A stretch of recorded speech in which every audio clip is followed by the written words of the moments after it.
that's a little bit of a foreshadowing to Misery Loves Company. But we're going to start with that. Batman Superman World's Finest number 23, Michael Jordan. Or, I like a lot of other players with the number 23. Who's your favorite player with the number 23? I'll tell you, I know Eric's favorite is Don Mattingly. That's where you'll go, Eric. It's number 23, just like that, written by Mark Waid, art by Dan Mora. Tamra Bonvillain. I could have put the song about her blocking us. I should have done that. That would have driven you nuts. I like that song, too.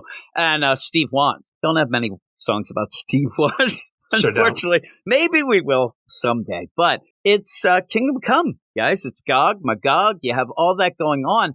And I still like this. It's just at a point, I don't know, when I'm going through this, it feels like, okay, I get it. We're doing this. It seems big. But this one kind of repeats a lot of things. I mean, I'm saying repeats a lot of things up. Oh, man, Gog, he wants to go to Apocalypse, and it's a one-way mission. It's a suicide mission. And I don't know. It didn't feel as big as the others. I still really like I the disagree. art. It actually feels bigger in my mind by the end. For the first half of the issue, I think it does do a lot of what you talked about with the repeating situation where it's catching people up from this might be jumping into this, like, hey, what our mission statement is right now. But who's jumping into it now? That's weird, but you're right. Every comic is somebody's first comic. You got to understand that. But when you jump into this issue, it's like, yes, we are taking the superheroes of Earth 22, and we're going to use the Mobius chair to open up a boom tube to Apocalypse so God can say, hey, I'm from the third world. I'm going to fuck all you fourth world people up because you can't be coming out of me. And that's the whole basics of it, because he's calling it an ascension. He is basically taking the Earth 22 superheroes, putting his influence over them, letting them think like, oh, this is my decision, when in fact it's Gog's decision, all of this, and they're just going with the flow because he has influence over them.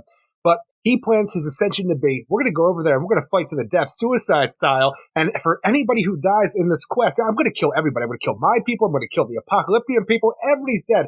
But the only way in his mind is that to get to a Valhalla, to have a great heaven, you got to die in battle, because he's from that there, the old world. Them third world people are all about that shit. So he's all about that. But it's crazy in my mind, because while I like the idea, you do this thing where Superman, well, the two Superman, Earth 22 Superman and our normal Superman are fighting him tooth and nail. But they're talking about the idea of like, hey, if you know about the multiverse, obviously you do. Why don't you get other worlds to fight your battles? He has this weird idea, Gog, or I don't fully understand what he's talking about. If you bring mere mortals into the fray, it's going to, kill their souls to the point where they never existed and they're going to be in darkness. I'm like, I don't know what you're getting at. Like, the idea of bringing more people in this is something that's so absurd to Gog that I'm like, you're just trying to kill some folks in Apocalypse, and I have no idea why this is more absurd than what you're doing currently, but they make a big point out of it out of nowhere. Yeah, and it ends big. I mean, look, the and that's what I'm talking about. It's crazy, but again, with the idea of being bigger than the last issue. And I'm even looking where I think it gets big is when all of a sudden Batman and Superman realize, I think this reminds me of that bullshit anti-life equation. I think that he has and we can't let that get to, because I think you have Mark Waid at one point might actually think people are reading this and like, you know what you should do, Batman, Superman? Let this asshole go. Yeah, stop most of the people from going with him, but let that guy go and die. Let him go to the house. You have to have something to get some stakes in a bigger. Oh my God! That Batman and Superman are not going to let all the superheroes, the counterparts of them of Earth 22, go and die under somebody else's control. I'm not saying Batman and Superman. I'm saying readers would probably sit there and say, "I don't. This is an alternate Earth. Let him just do his bullshit." But because there has to be a reason that he throws in, oh my God, he's the anti-life. Oh my God, Darkseid. Darkseid comes out of the boom tube and is like, hey, bitches, what's up? But that's the problem. When I think that it starts getting big, we're 3 pages from the end. And that's where it kind of felt not as big as, say, the big reveals that we had before. It's a huge cliffhanger, but that more sets up next issue, which I'm looking for. I still like, but it is a lot of recap. With the stakes that have been made of this issue, the idea that the influence that Gog holds over people is possibly something very similar, if not close to the anti-life equation. And we've got to make sure that Darkseid, whose main deal is, I want that damn anti-life equation, we got to keep these two as far away from possible from each other, so we cannot allow him to open a boom tube to Apocalypse. We've got to stop him here and now. And when a boom tube does open and Apocalypse is there, you have just raised the stakes considerably more, because now unless we do defeat Gog and make sure this never happens, it's just Darkseid taking over the universe instead. Yeah, and so the other thing would be readers thinking, oh my God, I don't want, Kingdom Come to get ruined. I want this, and so how that's going to all play out. But we have one more issue, so we'll have to see what's going on with that. But again, it does happen a lot in that penultimate issue where, like you said, people may be jumping on, or there's things that a writer like Mark Waid might think that got lost in the shuffle a bit. Let's get everybody back on, just remind him, month's a long time. Yeah, let's get, in line. I'm saying stuff even from the beginning, like really having to reiterate again, hey, David, you kind of got away a bit of, like, we think you're a good guy. We didn't abandon you. We were trying to find you.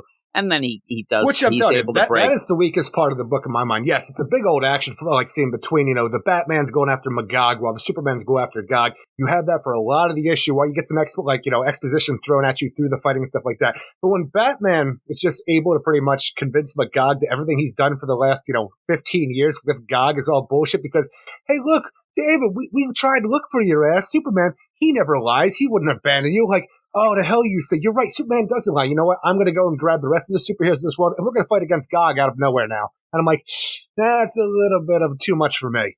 Well, maybe you could go with the idea that David, even though you have Gog legitimately influencing him, right? Yeah. Not like an influencer TikToking and stuff like that. No, he's not doing that to David. David believes in everything that Gog wants to do. But that's what I'm going to say. The idea that David really just he flip-flops.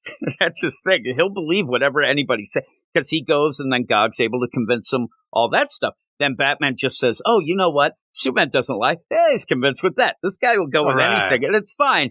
And even with that, they said, we kind of saw you not really being down with you were there, you're listening and going with what Gog's saying, but you never seem to be fully in. We can tell there's a little bit where you aren't being influenced like that you are actually, you have your own mind to you. And there's a little bit of doubt. We can tell that and they try to capitalize on that, which it seems that they do, which is fine. I do like when at one point he's thinking back of the good old days since Boy Thunder is there. Oh, that's pretty good. And I like seeing that. But again, when you rely on, it's a weird thing I'm going to say, because you want to have that idea that Superman is such a good guy. But it almost feels a little goofy when the stakes are this high and the big thing is Batman saying, and by the way, Superman doesn't lie. Oh God, I didn't think of that. Everything flip-flop, but it's a little bit too much, but it's fine. But like I said, it's again, there's some fighting. It all looks great, but a lot of it to me is, we're getting it a lot in a bunch of the books, it seems, of, hey, let's remind everybody, what's been going on. And I would say that if it was closer to Night Terror, something like that, and this book just went through that anyway, I would say it made sense. But it's like, do they think we're that dumb sometimes? They might be right. But yeah, it looks good. And you have the two Supermen, the two Batman, and the big play is, oh yeah, this is they know about the multiverse now, more people than just Gog, who's been taking advantage of all this as well. But it was weird, though, when he says, you could just get an army, and he's like, he's not into that. I'm at the point here. It's like, if you're so hell-bent on providing this grand ascension, why limit that gift to one universe? And then he's like, you irresponsible fools, have you no concern for humankind? I'm like, what are you getting at here? It's like, where I came from, a conflict between two massively powerful realms created a cataclysm that annihilated them both. And had there been any mere mortals caught up in that fray, they too would have perished pointlessly, their souls simply obliterated, condemned to darkness forevermore. Allowing someone to open a door between two realities could lead to the same Armageddon here. And I have come to care too much for this human race to risk being the agent of its genocide. I'm like, you're doing that anyway. You plan, and that's the thing is, he's talking about the idea of that, but in order for there to be the cataclysm that he's talking about, you had to have two massively powerful god-like realms going on, right? So I don't know what he's talking about. Does he plan on just sending out the people in Earth 2 to Apocalypse? But he's going to stay behind because he's too powerful to be a part of this because a cataclysm could occur? But that's the thing. He wants to go to Valhalla, so he's going to go. It's weird. I don't understand the reasoning behind it. So you bring in more people. It's like, oh no, we can't be killing people. What about Earth 22? Fuck them people. They're going to Valhalla.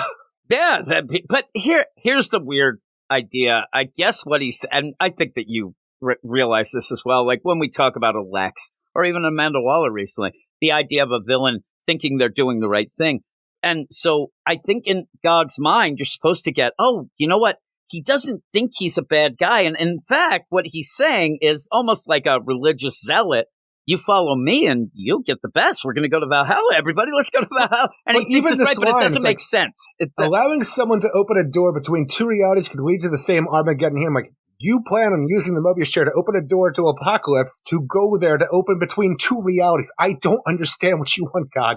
It's so odd. I don't think there was enough room here. Like where I'm going, and you're going more on that, the past did this, and that's what he says. I'm just going with the idea that Mark Waid wants you to think, oh, look, he's not as bad as we think. We're just looking at him at the wrong angle or something. But no, you've set him up, and he's Gog. He's bad, and you set him up that way. There wasn't enough time to sit there and think, oh, what he's saying is right or wrong or whatever.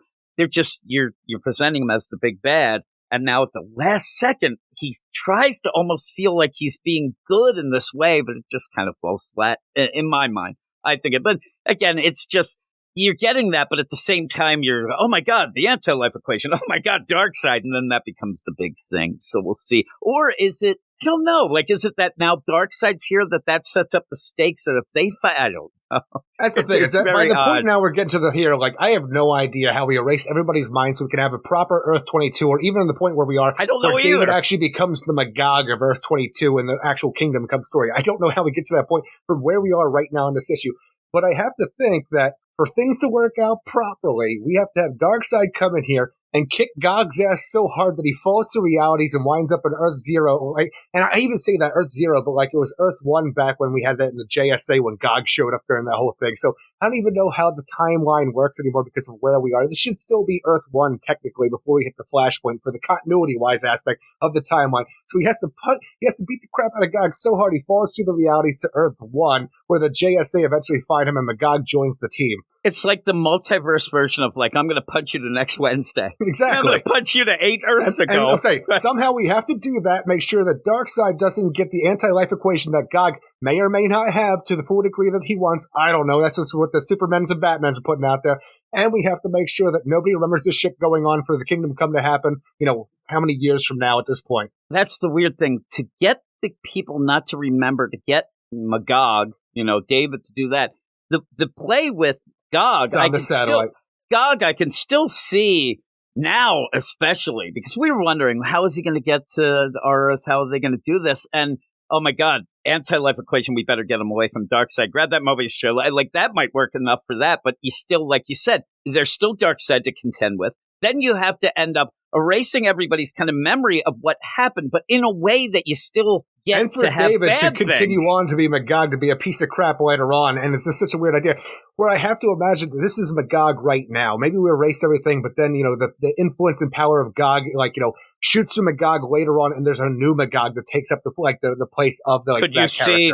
character. I could see Gog being taken away, and so David. I said he's a flip flopper. I can see him becoming Magog just this way of everybody ditched him again, and then the idea Batman said that Superman never lies, and then they disappeared, never came, and he'll just lose his mind again and just be Magog. But what about it? It's so weird, and we're at a everybody point where has to forget this, or unless we're just coming up with all these ideas. Or they just are like, screw it, right? That's the thing. I just imagine, because it's a Mark Waid story going on the Mark Waid Kingdom Come event, that he would have care taken to this. Or maybe he's like, fuck it, let's burn it down. It doesn't matter. The multiverse will rebuild itself. Or he's just the idea where, fuck it if they remember it. I don't care. This is later that they do this shit and it just happens. I don't know. It's very odd because we really wanted it to be airtight.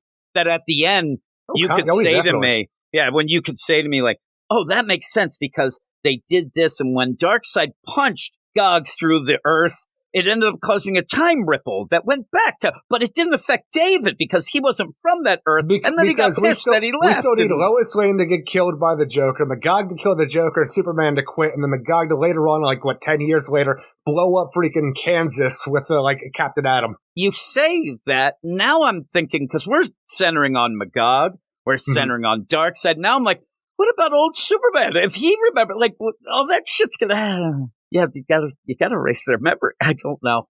Definitely have to erase their memory. Yeah, it's Batman and Superman. And I wasn't even thinking of those two. The old, what would be the Kingdom Come version of them. What happened if out of nowhere Mark Waid's like, screw it, I'm gonna say that they switch places, and then now we actually have the Kingdom Come. We have the Kingdom Come Superman that comes back and just assumes the Superman deal on our Earth, and it's always been that way. And then we can look at the clues. There's no clues. I don't know what you do with it. I have no idea. But at the end, it is big. It's oh, yeah, funny definitely. because For even the idea that Darkseid comes through the boom tube, and I don't even know if he has any armies, or it's just going to be Darkseid versus all of Earth 22, our Batman and Superman, and Gog and Magog. I'm like, that could be enough, honestly, because that's crazy. at this point, if I'm Darkseid's agent, I'm like, oh man, Darkseid, you're doing it. And then he's like, he's like there, and he's like, all right, next I go off to the City Boy book. I'm like, come on, you don't have to go there. Like he comes through a boom tube just like that, but it does up the ante of books. Like people end up where, hey, you add Batman, but it's kind of worn out. It's welcome. Joker, Darkseid. When he shows it worked up, for City Boy. It definitely did. City Boy. That book became so much bigger, and then he kind of disappeared. But it's still the residual effects of seeing Darkseid there still works. That's because Darkseid is. Yeah, Darkseid was. He sure was. Skedaddling, and then he was just like, man, that's Darkseid. Let's just say the idea of whatever this is, whether it's the anti-life equation, a fraction part of it, whatever this God influence that Gog has is, can we somehow use that influence on the people just to make them forget by the end? I thought that's what might happen. That as they're leaving, and Gog's like, because again, I think that you're trying to set up Gog, who thinks he's doing the right thing. He wants to help everybody get to Valhalla. Also, I want to kill those gods that came from me, my old gods. Oh, yeah. When he goes, maybe it is the sad sack Gog who says, okay, I don't... Because why is he pressing the idea of, I love these people so much, maybe he thinks erasing their memory would be better for him. All this nonsense. They don't need to remember that, and I want them to forget about me. It's almost like an X, right? I love them so much. Whatever happens after this, I plan on getting my ass back here, and I don't want them opposing me, so I'm going to make them forget this shit ever happened so I can take them over again. Yeah, almost like the oopsie daisy. I messed up. I done messed up. Like, this wasn't what I wanted. How can I gaslight them again later? That's right, influence power. That would be the idea. It's the gaslight power. He's like, and that works a lot better. The idea of I'll be back, like an Arnold, and so he wants that, and then they go off because then you get Superman and Batman kind of taken care of. But we already said that David doesn't seem to be able to be influenced as much by this, so I think he actually can go forward remembering this. That's what pisses him off, especially in a world, Eric, that nobody else remembers or believes him. That these things happened, and that could drive him insane and really go against Superman, stuff like that. So maybe that'll be the play. We'll see. We have one more issue to go. The art's great. I just think, and while we're talking about it, I am getting excited. And by the end, it does seem huge. But it's just, I didn't have the wow factor until that cliffhanger page because we were kind of reiterating. I got the wow factor once they brought up the anti-life equation because I'm like, oh man, shit's going to get real now. That was where I looked, and I'm telling you, it's like a 22-page thing, and they brought that up on page 20. It's like there's the anti-life, and then like 3 pages later. So at the end, it was.